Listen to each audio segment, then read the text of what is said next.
Oh, what's up everyone? Welcome to my channel. Welcome to my vlog. This is Marked Eye, and today I got a news because I just learned that Abed Yusop of Execration just left his team, Execration. Yes. And that's already official because he already posted that on Facebook. Sabi niya, I'm officially leaving Execration to try new environment for his career, to continue pursue my career in a different environment. I think those are the exact words, or those are the words that he used.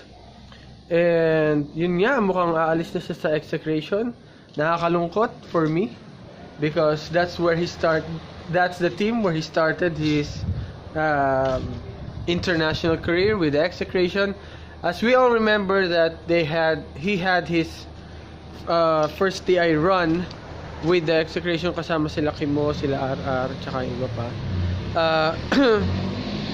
They ran sa TI as a wild card. It was a short run but still a worth it run. And dun siya nabansagan as the best Meepo in the world. Actually, that is, I think ang nag-title sa kanya is a Gosu Gamer. Ang nag-title sa kanya. So nakakalungkot lang na aalis na siya sa pinag-umpisahan niyang team. But siguro gusto mag-explore ni Abed. Punta siya sa iba't ibang klaseng sa ibang lugar to pursue his career. Hindi naman sinabi magkukwit siya sa Dota, but he's leaving Execration. So mas malawak pa siguro yung mundo na gusto niyang marating. At siguro yung pag-alis sa Execration, ang tingin niya isa sa paraan para marating niya yung mga gusto niya marating sa buhay, lalo na sa professional Dota scene. Anyway, I want to proceed into something like I want to say something for all the other amateurs there who wants to be part of our team, kasi may mga nag-a-apply na sinasabi nila, as you know, we are still looking for players. Sinasabi nila na I want to join the team pero gusto ko kasama ko to. Ito kasama ko, may team akong ganito. Mayroon akong tropa, best friend ko, o kung sino man ang gusto nilang kasama, na hindi sila mag-a-apply kung sila lang. Magpapas na lang sila. Why? Kasi daw mahaba na yung pinagsamahan nila, talaga sila yung nagkakakilanlanan.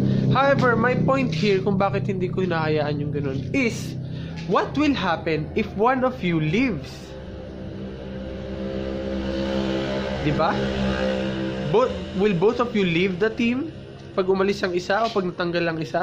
Paano naman kung ikaw yung pursigido doon sa karir mo, and then yung sinabi mong kasama mo, gusto mong kasama mo sa lahat ng mga events na mararating mo sa Dota, ay hindi pala ganun ka-dedicated katulad mo? Well, nothing is wrong. Wala namang masama kung gusto mo talagang may kasama ka. However, mahirap na i-attach mo yung dreams mo sa ibang tao. Diba? Kasi dream mo yun eh. Unless ang dream mo talaga is to play with him or to play with her. Kung yun talaga ang dream mo, and then go for it. But if your dream is to be on the TI, it would be very difficult. It will be a very difficult path. It will be a long, difficult path para marating natin yung mga pangarap natin sa TI. That is why talagang sinasala namin na yun talagang taong gustong-gusto lang. Yun lang ang gusto namin makuha. Yun lang din ang gusto namin makasama. Kasi alam namin na hindi titigil yan hanggat hindi niya nararating yung gusto niyang marating. So, yun lang payo ko sa other amateurs out there. You don't have to pull on somebody and hope na habang buong Dota 2 career nyo hanggang sa marating nyo yung TI, kayo ang magkasama. It rarely happens.